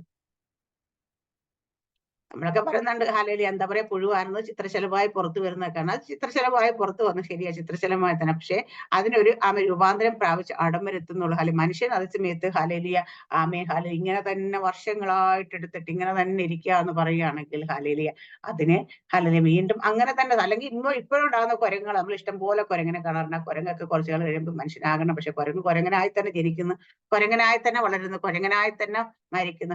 അതുകൊണ്ട് മനുഷ്യൻ എന്തായാലും കുരങ്ങെന്നുള്ളതല്ല എന്നുള്ള കാര്യം ഉറപ്പാണ്. അങ്ങനെ വിശ്വസിക്കുന്നത് അങ്ങനെ വിശ്വസിച്ചേട്ടാ. കാരണം അവർക്ക് കുരങ്ങിന്റെ മക്കളായിരിക്കാനായിട്ട് ആഗ്രഹമാണെങ്കിൽ അങ്ങനെ ഇരുന്നോട്ടെ, നമുക്കത് മാറ്റാൻ പോകണ്ട. പക്ഷെ നമ്മൾ ആരും അങ്ങനെ വിശ്വസിച്ച് നമ്മൾ ദൈവത്തിന്റെ മക്കളാണ്. ഹല്ലേലൂയ. ദൈവം നമ്മളെ സ്വന്തം കരത്താൽ സൃഷ്ടിച്ചതാണ്. ആദ്യത്തെ മനുഷ്യൻ അതിൽ നിന്നാണ് നമ്മളൊക്കെ ഉണ്ടായെന്ന് നമ്മളെല്ലാം വിശ്വസിക്കുന്നു. നമുക്ക് അങ്ങനെ വിശ്വസിക്കാൻ ഇഷ്ടമുള്ളത്. ഇപ്പൊ കുരങ്ങിന്റെ മക്കളാണെന്നോ അല്ലെങ്കിൽ പാമ്പിന്റെ മക്കളാണെന്നോ അല്ലെങ്കിൽ മറ്റെന്തിന്റെങ്കിലും മക്കളാണെന്നോ വിശ്വസിക്കുന്നതിന് അങ്ങനെ വിശ്വസിച്ചോട്ടെ. അവരെ മാറ്റാൻ നമ്മൾ നിൽക്കേണ്ട. ഹല്ലേലൂയ. അടുത്ത 10, 11 ഒക്കെ വാക്യം കഴിഞ്ഞ് ഇനി 12 തുടങ്ങിയിട്ടുള്ള വാക്യങ്ങൾ നമ്മൾ നമ്മൾ പറയുന്ന ആമേ ഹാലേലിയ. ഒരു മനുഷ്യന് ഹാലേലിയ ഒരു ഒരു ഒരു എളിമയുള്ള താഴ്മയുള്ള മനുഷ്യൻ ദൈവം കൊടുക്കുന്ന പ്രോമിസുകളെ കുറിച്ചാണ് കാണുന്നത്. 12 യഹോവേ നീ ഞങ്ങൾക്കായിട്ട് സമാധാനം നിയമിക്കും, ഞങ്ങളുടെ സകല പ്രവൃത്തികളെ നീ ഞങ്ങൾക്ക് വേണ്ടി നിവർത്തിച്ചിരിക്കുന്നുവല്ലോ. 12-18 വരെ അവിടെ നമ്മൾ കാണുന്നത് ഹാലേലിയ ഒരു ഒരു ഒരു എളിയ മനുഷ്യന്റെ പ്രാർത്ഥനയെ കുറിച്ചാണ് കാണുന്നത്. അവിടെ പറയുന്നത് ഹാലേലിയ താഴ്മയുള്ളവൻ ഹാലേലിയ ദൈവത്തോട് അനുസരണമുള്ളവൻ എങ്ങനെ പ്രാർത്ഥിക്കുന്ന വെച്ചാൽ നീ ഞങ്ങൾക്കായിട്ട് സമാധാനം നിയമിക്കും. അപ്പൊ കർത്താവിനോട് ദൈവമേ നീയാണ് എനിക്കൊരു സമാധാനം തരുന്നത്. എന്റെ ജീവിതത്തിൽ സമാധാനത്തെ നിയമിക്കുന്നത് ഹലെ ഈ ഭൂലോകത്തിൽ ഹലെ മറ്റാരുമല്ല, എന്റെ ദൈവം തന്നെയാണ് നിയമിക്കുന്നത്. ഹലെ ഞങ്ങളുടെ സകല പ്രവൃത്തികളെ നീ ഞങ്ങൾക്ക് വേണ്ടി നിവർത്തിച്ചിരിക്കുന്നുവല്ലോ. അപ്പൊ നമ്മൾ ചെയ്യുന്ന സകല പ്രവൃത്തികളെയും നിവർത്തിക്കുന്നു അല്ലെ പൂർണ്ണതയിലേക്ക് അതിന് റിസൾട്ട് തരുന്ന ദൈവമാണ്. അല്ലെ നീതിമാൻ എപ്പോഴും വിശ്വസിക്കുന്ന എന്താ? ദൈവം നമുക്ക് സമാധാനം നമുക്ക് തരും. അല്ല ദൈവം നമ്മൾ എന്ത് പ്രവർത്തിക്കുക നമ്മുടെ കരവേലയെ അല്ലെ എന്ത് ചെയ്യുമ്പോഴും അതിനെ അനുഗ്രഹിക്കുന്നത് അല്ലെ അതിന് റിസൾട്ട് തന്ന ദൈവമാണ്. അല്ലാതെ എന്റെ കഴിവുകൊണ്ട് ഞാനത് ചെയ്തു നേടിയെന്നല്ല. ദൈവം നമുക്ക് റിസൾട്ട് തന്നാൽ മാത്രമേ ദൈവം നമ്മളെ അനുഗ്രഹിച്ചാൽ മാത്രമേ അതൊരു അനുഗ്രഹമായിട്ട് നമുക്ക് വരികയുള്ളൂ. അല്ലെ അടുത്ത പറയുന്നത് ഞങ്ങളുടെ ദൈവമായ യഹോവേ നീയല്ലാതെ വേറെ കർത്താക്കന്മാർ ഞങ്ങളുടെ മേൽ കർത്തൃത്വം നടത്തിയിട്ടുണ്ട്, എന്നാൽ നിന്നെ മാത്രം നിന്റെ നാമത്തെ തന്നെ ഞങ്ങൾ സ്വീകരിക്കുന്നു. അപ്പം നമ്മുടെ ജീവിതത്തിൽ ശരിയാ പല ആൾക്കാരും കർത്തൃത്വം നടത്താൻ ഇടയായിട്ടുണ്ട്. ശരിയാ നമ്മൾ പല യജമാനന്മാരെയൊക്കെ സേവിക്കേണ്ടി വന്നിട്ടുണ്ടാവും. പക്ഷെ അവിടെയെല്ലാം ഹലിയ ഇവിടെ നീതിമാൻ പറയുന്ന ഹലിയ അവരൊക്കെ ഉണ്ടായിട്ടുണ്ടാവും. പക്ഷേങ്കില് കർത്താക്കനെയുടെ എന്നാൽ നിന്നെ മാത്രം നിന്റെ നാമത്തെ തന്നെ ഞങ്ങൾ സ്വീകരിക്കുന്നു. അപ്പൊ ഞങ്ങൾ പക്ഷേ മനസ്സുകൊണ്ട് കർത്താവെ എന്ന് വിളിക്കുക അല്ലെങ്കിൽ ഞങ്ങൾ സ്വീകരിക്കുകയും ചെയ്യുന്നത് നമ്മുടെ ദൈവത്തെ മാത്രം ആശ്രയിക്കുന്ന ഹാലല്ലേ. നമ്മളിപ്പം ജോലി ചെയ്യുന്ന സ്ഥലത്തൊക്കെ ശരിയാ ചില യജമാനന്മാരൊക്കെ ഉണ്ട്, അത് ചിലപ്പോൾ ജാതികളായിരിക്കും നമ്മളെ ഭരിക്കുന്ന അവിടെ ഇരുന്നിട്ട്. പക്ഷെ നമ്മുടെ കർത്താവ് ഇപ്പോഴും അവിടെ ആയിരിക്കുമ്പോഴും നമ്മൾ ആടെ ഹാലയില് ഹിതപ്രകാരമാണ് വർക്ക് ചെയ്യുന്നതെന്ന് വെച്ചാൽ നമ്മുടെ കർത്താവിന്റെ ഇഷ്ടപ്രകാരമായിരിക്കണം നമ്മൾ വർക്ക് ചെയ്യുന്നത്. നമ്മുടെ കർത്താവ് ഒരു കാര്യം പറഞ്ഞാൽ ദൈവത്തിന്റെ വചനം ഒരു കാര്യം നമ്മളെ പഠിപ്പിച്ച് നമ്മൾ അതേ ചെയ്യാവുള്ളൂ അല്ലെ. അത് വിട്ട് നമ്മൾ മാറുക. അപ്പൊ കർത്താക്കന്മാർ അനേകം നമ്മുടെ ജീവിതത്തിൽ വന്നിട്ടുണ്ടോ? പക്ഷേല് ഇപ്പൊ തന്നെ നമുക്കറിയാം ഈ അവിശ്വാസികളായ ഭർത്താക്കന്മാരുള്ളവരൊക്കെ ഭർത്താവിനെ അനുസരിക്കണം ദൈവത്തിന്റെ വചനം അല്ലേ, ഭർത്താവിന് കീഴ്പ്പെട്ടിരിക്കണം ദൈവത്തിന്റെ വചനം അല്ലേ. പക്ഷെ അവിടെ കീഴ്പ്പെട്ടിരിക്കുകയും വേണം, എന്നാൽ നമ്മൾ ദൈവത്തിന്റെ വചനത്തിന് വിപരീതമായിട്ടുള്ള കാര്യങ്ങൾ അവിടെ ചെയ്യാതെ ഇരിക്കാൻ ശ്രദ്ധിക്കുക എന്നുള്ള ഹലെ. അപ്പൊ ഈ രണ്ടും വേണം അവിടെ ഹലെ. അത് എന്നാ എനിക്ക് നിങ്ങളെ വേണ്ട കേട്ടോ, എനിക്ക് ഭർത്താവിനെ കളഞ്ഞിട്ട് പോരാനല്ല ദൈവം പഠിപ്പിച്ചേക്കുന്നത്. ഹല്ലേലൂയ. അതുപോലെ യജമാനൻ മൂർഖനാണെങ്കിൽ അവന് കീഴടങ്ങിയിരിക്കണം ദൈവം പഠിപ്പിച്ചിട്ടുണ്ട് ഹലെ എന്ന് വിചാരിച്ചിട്ട് അവർ പറയുന്ന എല്ലാത്തിനും അതുപോലെ ചെയ്യാൻ വേണ്ടിയിട്ട് വല്ല ഹലെ. അപ്പൊ നമ്മൾ കർത്താക്കന്മാർ പലരും വരുമെങ്കിലും നമ്മുടെ കർത്താവിനെ മാത്രമേ കർത്താവിന് മാത്രം ആ നന്മയെ നിന്നിൽ മാത്രം ഞാൻ നിന്റെ നാമത്തെ തന്നെ ഞങ്ങൾ സ്വീകരിച്ച അനുസരിക്കേണ്ടുന്നത് ഹാലയില് നമ്മൾ ദൈവത്തിന്റെ ഹാലയിലിയ വചനത്തിനനുസരിച്ച് അല്ലെ കർത്തൃത്വം കർത്താവിന്റെ കയ്യിലാണ്. അപ്പൊ കർത്താവ് പറയുന്നത് കേട്ടനുസരിച്ച് നമ്മൾ നടക്കണം സ്വീകരിക്കുന്ന. അടുത്ത മരിച്ചവർ ജീവിക്കുന്നില്ല, മൃതന്മാർ എഴുന്നേൽക്കുന്നു, അതിനായിട്ടുള്ള നീ അവരെ സന്ദർശിച്ച് സംഹരിക്കുക, അവരുടെ ഓർമ്മയെ അശേഷം ഇല്ലാതാക്കുകയും ചെയ്തു. മരിച്ചവർ എഴുന്നേൽക്കുന്നില്ല, മൃതന്മാർ ജീവിക്കുന്നില്ല, ഇതൊക്കെ ആരെ കുറിച്ചാന്ന് ചോദിച്ചാൽ കർത്താവ് ഇല്ലാത്ത ആൾക്കാരെ കുറിച്ച് അവരാരും അങ്ങനെ ചെയ്യുന്നില്ല എന്ന് പറഞ്ഞിട്ട് അവരെ സംഹരിച്ച ഓർമ്മയെ നീ ജനത്തെ വർദ്ധിപ്പിച്ചു, യഹോവേ ജനത്തെ നീ വർദ്ധിപ്പിച്ചു, നീ മഹത്വപ്പെട്ട് ദേശത്തിന്റെ അതിരുകളെ നീ വിസ്താരമാക്കിയിരിക്കുന്നു. ഹല്ലേലൂയ. അപ്പൊ ഇതൊക്കെ ചെയ്യാനായിട്ട് നമ്മുടെ കർത്താവിന് മാത്രമേ പറ്റത്തുള്ളൂ. നമ്മുടെ ജീവിതത്തിൽ ഒരു എളിയവൻ എപ്പോഴും പ്രാർത്ഥിക്കും, ദൈവത്തെ മുന്നിൽ നിർത്തുന്നവരും വെറും പ്രാർത്ഥിക്കും, അവൻ സകല മഹത്വം ദൈവത്തിന് കൊടുത്തേ പ്രാർത്ഥിക്കത്തു. കാരണം എല്ലാ കാര്യം നന്മകളെല്ലാം ചെയ്യുന്ന ഇവിടെ പറയുന്നത് നീ എന്താ പറയാ അവരെ സന്ദർശം അവരുടെ ഓർമ്മ അശേഷം ഇല്ലാക്കുകയും ചെയ്തു. ദുഷ്ടന്മാരുടെ കാര്യം പറയുന്നത് നീ ജനത്തെ വർദ്ധിപ്പിച്ചു, യഹോവേ നീ ജനത്തെ വർദ്ധിപ്പിച്ചു, നീ മഹത്വപ്പെട്ടിരിക്കുന്നു, ദേശത്തിന്റെ അതിലുള്ള നീ വിസ്താരമാക്കിയിരിക്കും. അപ്പൊ ജനത്തെ വർദ്ധിപ്പിക്കുന്നതൊക്കെ ദൈവനാമ മഹത്വത്തിന് അപ്പൊ അതിരുകൾ നമ്മുടെ അതിരുകൾ വിശാലമാക്കുന്നു, അതും ദൈവമാണ് ചെയ്യുന്നതെന്ന് പറഞ്ഞിട്ട് ഇവിടെ ദൈവത്തിനെ മഹത്വപ്പെടുത്തി നമ്മൾ കാണുന്നുണ്ട്. അടുത്ത ദേശത്തിന്റെ അതിരുകളെല്ലാം നീ വിസ്താരമാക്കിയിരിക്കുന്നു. അപ്പം ദേശത്തിന്റെ അതിരുകളെയൊക്കെ വിസ്താരമാക്കുന്ന അതും കർത്താവാണ്. അവിടെ യഹോവയെ കഷ്ടതിൽ അവർ നിന്നെ നോക്കുകയും നിന്റെ ശിക്ഷ അവർക്ക് തട്ടിപ്പ് ജപം കഴിക്കുകയും ചെയ്തു. യഹോവയെ പ്രസവം അടുത്ത ഗർഭിണി നോവ് കെട്ടി തന്റെ വേദന നിലവിളിക്കുന്ന പോലെ ഞങ്ങൾ നിന്റെ മുൻപാകെ ആയിരുന്നു. കഷ്ടതയിലൊക്കെ ആയപ്പോ എന്താ പറയാ ഒരു പ്രസവവേദന എടുത്തൊരു സ്ത്രീയോടെ ഊഹിക്കുന്ന അതുപോലെ നോവ് കിട്ടിയ പോലെ നിന്റെ മുമ്പിലാണെന്ന് വെച്ചാൽ ഞങ്ങൾ അങ്ങനെ ദൈവത്തോട് നിലവിളിച്ച് നിലവിളിച്ച് അപ്പൊ ഞങ്ങൾ നിന്റെ മുമ്പായി ഞങ്ങൾ ഗർഭം ധരിച്ച് നോവ് കിട്ടി പ്രസവിച്ച് കാറ്റിനെ പ്രസവിച്ച പോലെ ഇരുന്നു, ദേശത്തൊരു രക്ഷയും ഞങ്ങൾ പ്രവർത്തിച്ചില്ല, ഭൂവാസികൾ പിറന്നു വീണതുമില്ല. അങ്ങനെയൊക്കെ എല്ലാം ചെയ്യുമ്പോഴും ഹാലല്ലേ അവിടെ നന്മ വരാതിരിക്കുന്ന സമയത്ത് പോലും കാറ്റിനെ പ്രസവിച്ചെന്ന് പറഞ്ഞാൽ എന്താ? ഹല്ലേലൂയ. അവിടെയൊക്കെ അത് സംഭവിക്കുമ്പോൾ അവരവിടെ ദൈവത്തിനെ കുറ്റം പറയല്ലേ ചെയ്യുന്നത്. അവിടെയൊക്കെ ദൈവത്തിന്റെ നാമത്തെ അവർ മഹത്വപ്പെടുത്തിക്കൊണ്ടിരിക്കുകയാണ്. ഹല്ലേലൂയ. ദേശത്ത് ഒരു രക്ഷയും ഞങ്ങൾ പ്രവർത്തിച്ചില്ല, ഭൂവാസികൾ പിറന്നു പോയതുമില്ല. അപ്പൊ ദേശത്ത് ഞങ്ങൾ ഒരു രക്ഷയും പ്രവർത്തിച്ചില്ല. കാരണം രക്ഷ പ്രവർത്തിക്കണമെങ്കിൽ, നന്മ വരണമെങ്കിൽ, ദേശം വിസ്താരമാകണമെങ്കിൽ, ഇതെല്ലാം ദൈവം ചെയ്യുന്ന ദൈവത്തിന് ഹാലയിൽ അതിനെല്ലാം മഹത്വം കൊടുക്കുന്നതായിട്ട് എഫേസ്യ ലേഖനം 2-ാം അധ്യായത്തിന്റെ 8 മുതൽ 10 വരെ വാക്യം ഒന്ന് വായിക്കാമോ?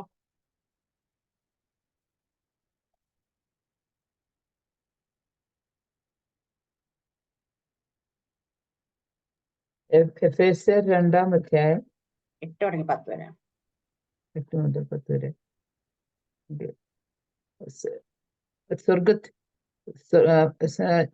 സ്വർഗത്തിൽ ഇരുത്തുകയും ചെയ്തു. കൃപയാലല്ലോ നിങ്ങൾ വിശ്വാസം മൂലം രക്ഷിക്കപ്പെട്ടിരിക്കുന്നത്. അതിന് നിങ്ങൾ കാരണമല്ല, ദൈവത്തിന്റെ ദാനമത്രയാകുന്നു. ആരും പ്രശംസിക്കാതിരിപ്പാൻ പ്രവൃത്തികളും കാരണമല്ല. നാം അവന്റെ കൈപ്പണിയായി സൽപ്രവൃത്തികൾക്കായി ക്രിസ്തുവേശുവിൽ സൃഷ്ടിക്കപ്പെട്ടവരാകുന്നു.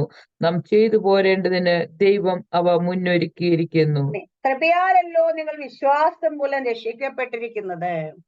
അപ്പൊ നമ്മുടെ പ്രവൃത്തിയാലല്ല. ഹല്ലേലൂയ.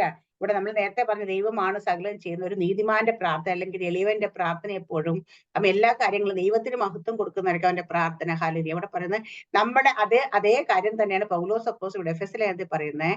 നമ്മുടെ പ്രവൃത്തിയാൽ ഒന്നുമല്ല, കൃപയാലല്ലോ നിങ്ങൾ വിശ്വാസം രക്ഷിക്കുക. ആരുടെ കൃപയാ? ദൈവത്തിന്റെ കൃപയാൽ. ഹാല എന്താ കൃപയെന്ന് വെച്ചാൽ അർഹതയില്ലാത്ത നമുക്ക് തന്നതാ കൃപ, ദൈവത്തിന്റെ കൃപ. ഹാല നമുക്ക് ഒരിക്കലും ദൈവത്തിന്റെ മക്കളായി മാറുവാനായിട്ട് അതിന് നമുക്ക് ഒരു യോഗ്യതയും ഉണ്ടായിരുന്നില്ല. പക്ഷെ ദൈവത്തിന്റെ കൃപയാലാണല്ലോ നമ്മൾ രക്ഷിക്കപ്പെട്ടിരിക്കണം, പ്രവൃത്തിയാലല്ല. അപ്പൊ ദൈവം നമ്മളെ സ്നേഹിച്ച അങ്ങനെ. എന്നിട്ട് പറയുന്നത് അതിന് നിങ്ങൾ കാരണമല്ല, അതിന് നമ്മളല്ല കാരണം. കൃപയാൽ രക്ഷിക്കപ്പെട്ടെടുത്ത് പോലും നമ്മൾ പല ആൾക്കാരും പറയുമോ, ഞാനങ്ങ് ഞാൻ മുഖാന്തരം ഞാൻ അടപ്പിച്ച സുവിശേഷം പറയല്ല, ഞാൻ അതുകൊണ്ട് ചെന്നുകൊണ്ട് എന്നൊക്കെ പറയുമ്പോൾ നമ്മൾ മനസ്സിലാക്കേണ്ട കാര്യം, നമ്മൾ എത്ര പോയി സുവിശേഷം പറഞ്ഞാലും സുവിശേഷം വാതിൽ തുറക്കണ ദൈവമാണ്. ഒരു മനുഷ്യന്റെ ഹൃദയത്തിന്റെ വാതിൽ തുറക്കണ ദൈവമാണ്.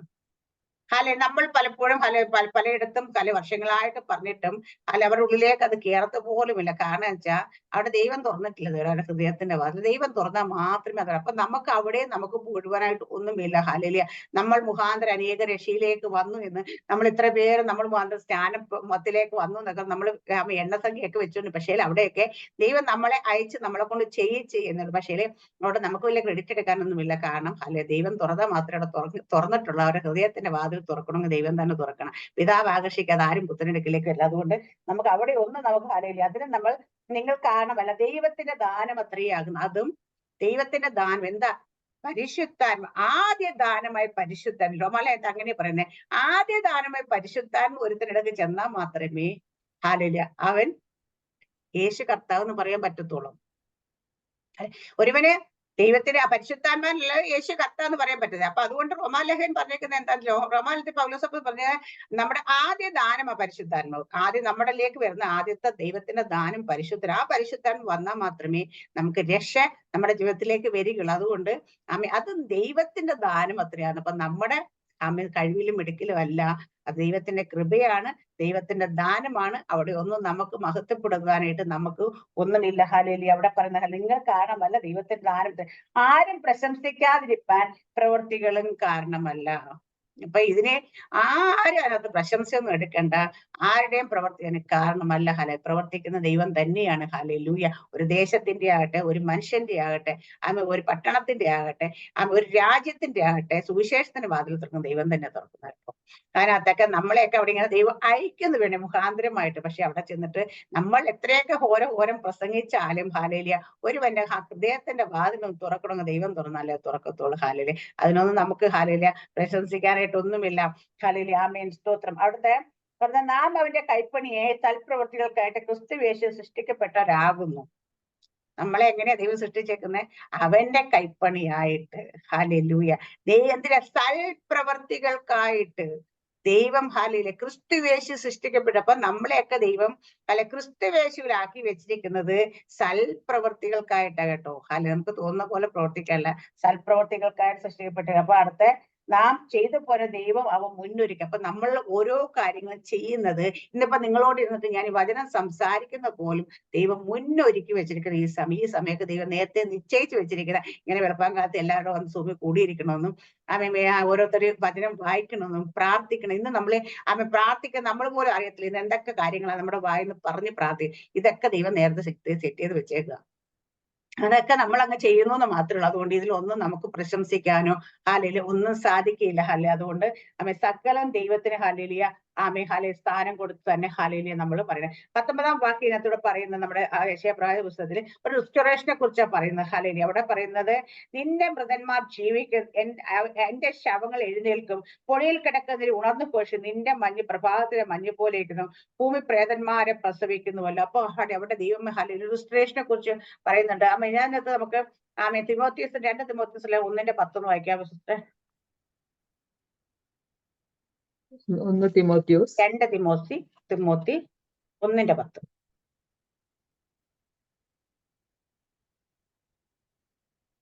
ഇപ്പോൾ മരണം നീക്കുകയും സുവിശേഷം കൊണ്ട് ജീവനും അക്ഷയതയും വെളിപ്പെടുത്തുകയും ചെയ്ത നമ്മുടെ രക്ഷിതാവായ ഈ ക്രിസ്തുയേശുവിന്റെ പ്രത്യക്ഷതയാൽ വെളിപ്പെട്ടിരിക്കുന്നതുമായ തന്റെ സ്വന്തം നിർണയത്തിനും കൃപയ്ക്കും ഒത്തോണമത്രേ.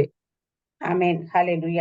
ആമേൻ. 9-ാം വാക്യം കൂടെ ചേർത്ത് വായിച്ചാൽ, അവൻ നമ്മെ രക്ഷിക്കുകയും വിശുദ്ധ വിളി കൊണ്ട് വിളിക്കുകയും ചെയ്തത് നമ്മുടെ പ്രവർത്തികൾ നിമിത്തമല്ല, സകല കാലത്തിനു മുമ്പേ ക്രിസ്തുയേശു നമുക്ക് നൽകിയിരിക്കുന്നതും ഇപ്പോൾ മരണം നീക്കുകയും സുവിശേഷം കൊണ്ട് ജീവനും അക്ഷയതയും വെളിപ്പെടുത്തുകയും നമ്മുടെ രക്ഷിതാവെ ക്രിസ്തുയേശു പ്രത്യക്ഷ വെളിപ്പെട്ടിരിക്കുന്നതുമായ തന്റെ സ്വന്തം നിർണയത്തിനും കൃപയ്ക്കും ഒത്തവണ്ണം അത്രേ. അപ്പം ഹാലേലൂയ കർത്താവായ യേശുക്രിസ്തു നമ്മളെ രക്ഷിച്ചത് എങ്ങനെയാണ്, അതെന്തിനു വേണ്ടി രക്ഷിച്ചു എന്നും അത് എങ്ങനെയായിരുന്നു എന്ന് കൃത്യമായിട്ട് പറയാം. അതുപോലെ ഹാലേലൂയ ഒരു റിസ്റ്റോറേഷനെ കുറിച്ച് ഹാലേലൂയ ഇവിടെ ഒരു വീണ്ടെടുപ്പിനെ കുറിച്ച് ഹാലേലൂയ 20-ാം വാക്യത്തിലൂടെ പറഞ്ഞിരിക്കുന്നത്, 19-ാം വാക്യത്തിൽ പറഞ്ഞിരിക്കുന്നത്. അടുത്ത 20-21 വാക്യങ്ങൾ നമുക്ക് ഹാലേലൂയ കാണാം. ഹാലേലൂയ എന്താണ് ഒരു വലിയൊരു ഒരു ഗ്രേറ്റ് നേഷനെ കുറിച്ച് പറയുന്നത്. അപ്പൊ എന്റെ ജനമേ, വന്ന് നിന്റെ അറകളിൽ കടന്ന് വാതില് അടയ്ക്കുക, ക്രോധം കടന്നു പോകുമ്പോൾ അല്പനേരത്തേക്ക് ഒളിച്ചിരിക്കുക. യഹോവ ഭൂവാസികളെ അവർ അകൃത്യ നിമിത്തം സന്ദർശിക്കാൻ തന്റെ സ്ഥലത്ത് ഇതാ വരുന്നു.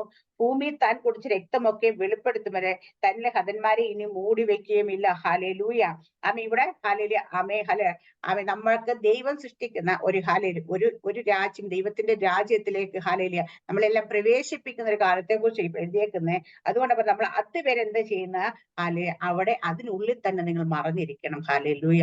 എവിടെയാണോ ദൈവം നമ്മളെ ആക്കി വെച്ചിരിക്കുന്നത് അവിടെ തന്നെ നമ്മൾ പറഞ്ഞു. അവിടെ പറയുന്നത്, യഹോവേ എന്റെ ജനമേ, വന്ന് നിന്റെ അറകളിൽ കടന്ന് വാതിലുകൾ അടയ്ക്കാം. അപ്പൊ ചില സമയങ്ങളിൽ ഹാലേലൂയ നമ്മൾ അറകളിൽ കടന്ന് വാതിൽ അടയ്ക്കാൻ പറയുന്നത് ഒളിച്ചിരിക്കാൻ വേണ്ടിയിട്ടല്ല. ദൈവത്തിന്റെ ഹാലേലൂയ ഹിഡൻ സീക്രട്ട് പ്ലേസിലേക്ക് നമ്മൾ കയറി അവിടെ ആയിരിക്കണം. അവിടെ ഇരിക്കുക. യഹോവ ഭൂവാസികളെ അവർ അകൃത്യം സന്ദർശിക്കാൻ തന്റെ സ്ഥലത്ത് ഇതാ വരുന്നു.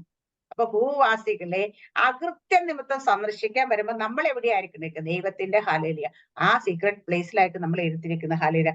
ഭൂമി താൻ കുടിച്ച രക്തമൊക്കെ വെളിപ്പെടുത്തും, തന്നെ ഹിതന്മാരെ അവൻ മൂടി വയ്ക്കുമില്ല. ഹാലേലൂയ. അപ്പം ഭൂമി ഇതിന്റെ ദുഷ്ടതയെല്ലാം വെളിപ്പെടും. പക്ഷേ ദൈവത്തിന്റെ ഹാലേലൂയ തിരഞ്ഞെടുക്കപ്പെട്ടവരെ വേർതിരിക്കപ്പെട്ടവർക്ക് അവിടെ ഒന്നും അവരെ അവിടെ ഒന്നും തകർത്ത് കളയത്തില്ല എന്നുള്ള ഒരു ഇതാണ്. അപ്പൊ നമ്മൾ ഈ വാക്യത്തിൽ ഈ അധ്യായം മൊത്തത്തിൽ എടുത്ത് നോക്കിക്കഴിഞ്ഞാൽ ദൈവത്തിന്റെ രാജ്യവും ഭൂമിയിലെ ചില മനുഷ്യരുടെ രാജ്യത്തെ കുറിച്ചും ദൈവത്തിൽ ആശ്രയിക്കുന്നതിനെ കുറിച്ചും മനുഷ്യരെ ആശ്രയിക്കുന്നതിനെ കുറിച്ചും ദൈവത്തിന്റെ ശരണമാക്കുന്നതിനെ കുറിച്ചും മറ്റു പലതിനെ ശരണമാക്കുന്നതിനെ കുറിച്ചും രണ്ടുപേരെ കുറിച്ച് എന്ന് പറഞ്ഞിട്ട് രണ്ടുപേർക്കും വരുന്ന ന്യായവിധി അല്ലെങ്കിൽ രണ്ടുപേർക്കും വരുന്ന അവസാനം എന്താന്ന് പറയുന്നുണ്ട്. അപ്പൊ നമ്മളൊക്കെ ദൈവം വിളിച്ച് വേർതിരിച്ചത് ഈ ഭൂമിയിൽ ആയിരിക്കാനല്ല, ദൈവം അവരെയൊക്കെ വീണ്ടെടുത്ത് കൊണ്ടുപോകുക തന്നെ ചെയ്യും. അപ്പൊ ദൈവത്തിന്റെ വലിയൊരു ഒരു പെർഫെക്റ്റ് പീസ് നമ്മുടെ ഉള്ളിലേക്ക് കടക്കണമെങ്കിൽ നമ്മൾ എങ്ങനെ ആയിരിക്കണം, നമ്മൾ എങ്ങനെ പൂർണ്ണ സമാധാനത്തിൽ ദൈവത്തിൽ എങ്ങനെ നമുക്ക് ജീവിക്കാം എന്നുള്ളതിനെ കുറിച്ചാണ് ഇവിടെ കൃത്യമായി മറ്റുള്ളവരെ കുറിച്ച് പറഞ്ഞു കാണിക്കുമ്പോൾ നമ്മൾ അങ്ങനെ ആകരുത്, നമ്മൾ അങ്ങനെ അല്ല എന്നുള്ള തെളിയിച്ചുകൊണ്ടാണ് നമ്മൾ ദൈവത്തിൽ എപ്പോഴും ആശ്രയം വയ്ക്കുന്നവർ ഒരു സ്ഥിര മാനസിന് എങ്ങനെ പൂർണ്ണ സമാധാനത്തിൽ നമ്മൾ ആയിരിക്കും എന്നുള്ളതാണ് 26-ാം 6 അധ്യായം നമ്മളെ പഠിപ്പിക്കുന്ന ഹല്ലേലൂയ. അപ്പൊ യെശയ്യാ പ്രവാചകന്റെ പുസ്തകം നമുക്ക് എല്ലാവർക്കും അറിയാം ഹല്ലേലൂയ, ഭയങ്കര പ്രവചനമാണ് ഹല്ലേലൂയ. എന്താ വെച്ചാൽ അന്ന് യേശു കർത്താവിന്റെ ജനനം തുടങ്ങി മരണം വരെ മാത്രമല്ല, ആമേ ഹല്ലേലൂയ, കർത്താവിന്റെ 2ാം വരവ് വരെ ഹല്ലേലൂയ ഹല്ലേലൂയ, ഇനിയുള്ള കർത്താവിന്റെ ആമേ 1000 ആണ്ട് വാഴ്ചക്കാലത്തെ കുറിച്ച് എല്ലാം ഇതിൽ പ്രതിപാദിച്ചിട്ടുണ്ട് ഹല്ലേലൂയ. ഓരോ അധ്യായങ്ങൾ നമ്മൾ വായിക്കുമ്പോൾ അറിയാം ആ പ്രവാചകൻ എത്രത്തോളം ഹല്ലേലൂയ ദീർഘ എന്താ പറയാ ആമേ ദർശിയായ, നമ്മൾ പ്രവാചകന്മാരുമ്പോ ദീർഘദർശിയാണെന്ന് പറഞ്ഞത് അത് എത്രത്തോളം നൂറ്റാണ്ടുകളുടെ ഹല്ലേലൂയ ആമേ അത്രയും വർഷങ്ങളുടെ ഹല്ലേലൂയ ഇതൊക്കെ കണ്ട് അതുപോലെ എഴുതിയിരിക്കുന്ന ഹല്ലേലൂയ, അത്രത്തോളം ഹല്ലേലൂയ ആമേ ശ്രേഷ്ഠനായ ഒരു പ്രവാചകന്റെ പുസ്തകമാണെന്ന് നമുക്ക് മനസ്സിലാക്കാൻ പറ്റും. അത് ഇന്നും സംഭവിച്ചുകൊണ്ടിരിക്കുന്ന ഒത്തിരി കാര്യങ്ങൾ സംഭവിച്ചു കഴിഞ്ഞു, ഇനി സംഭവിക്കാനിരിക്കുന്ന കാര്യങ്ങളും കൂടെ അതിനകത്തുണ്ട് ഹല്ലേലൂയ.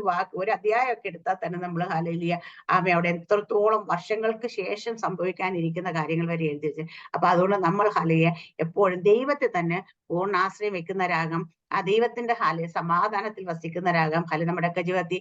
എന്ന് ഞാൻ പറയാം, ഞാൻ എന്നൊരു വചനം പ്രസംഗിച്ചാൽ അന്നത്തെ ദിവസം ആ വചനം എന്റെ നേരെ ചലഞ്ചായിട്ട് വരാറുണ്ട് ഹല്ലേലൂയ. കാരണം പിശാച് ഇതെല്ലാം എടുത്ത് ഹല്ലേലൂയ എന്റെ ജീവിതത്തെ ഇതെല്ലാം അന്നത്തെ ദിവസം പരീക്ഷയായിട്ട് അല്ലെങ്കിൽ പ്രസംഗിക്കുന്ന എന്റെ മുമ്പിലേക്ക് തന്നെ ഭയങ്കര അതുവരെ ഇല്ലാത്ത പരീക്ഷ ആ വചനത്തിന് വീഴാറുണ്ട് അതുകൊണ്ട് നിങ്ങളൊക്കെ ഈ വചനം കേൾക്കുമ്പോൾ നിങ്ങളൊക്കെ വിചാരിച്ചാണ് ഈ വചനം നിങ്ങളുടെ ഉള്ളിലേക്ക് ഇന്ന് കയറിയെങ്കിൽ അതിന്റെ ഓപ്പോസിറ്റ് റിയാക്ഷൻ നിങ്ങളുടെ ജീവിതത്തിൽ വന്നിരിക്കും ഞാൻ കഴിഞ്ഞ 2-3 ദിവസമായിട്ട് പറഞ്ഞ വചനം എന്താണെന്ന് എനിക്ക് ഉറപ്പുണ്ട്. പക്ഷെ അത് അവിടെയൊക്കെ പിശാച് എന്നെ ഇട്ട് പന്ത് കെട്ടുന്ന പോലെ തട്ടുകയും ചെയ്തു ആമേൻ സ്തോത്രം അപ്പം അവിടെയൊക്കെ അതുപോലെ ഇന്നലെയൊക്കെ രാവിലെ വചനം പറഞ്ഞൊക്കെ കഴിഞ്ഞിട്ട് പോലും മനഞ്ഞാൻ തുടങ്ങിയിട്ട് എന്റെ ഉള്ളിൽ എനിക്കാണെങ്കിൽ എന്തൊക്കെയോ ആമേ ഭയങ്കര പരീക്ഷ എന്റെ മുമ്പിലേക്ക് വന്ന് ഞാൻ ആകപ്പാട് അങ്ങ് എന്താ പറയാ ട്രെയിൻ ഔട്ടായ ഒരു അവസ്ഥ ഇരിക്കുമ്പോൾ ഇന്നലെ ഈ വചനം എന്നോട് ഭയങ്കരമായിട്ട് ഇടപെട്ടത് അപ്പൊ അത് കഴിഞ്ഞപ്പോഴത്തേന് ഞാൻ എനിക്ക് അതിൽ നിന്ന് ആ ദൈവം എന്നെ എന്താ വെച്ചാൽ വചനത്തിലൂടെ എന്നെ തിരിച്ച് പുറത്തു കൊണ്ടുവരാൻ സഹായിച്ചു നമ്മളെ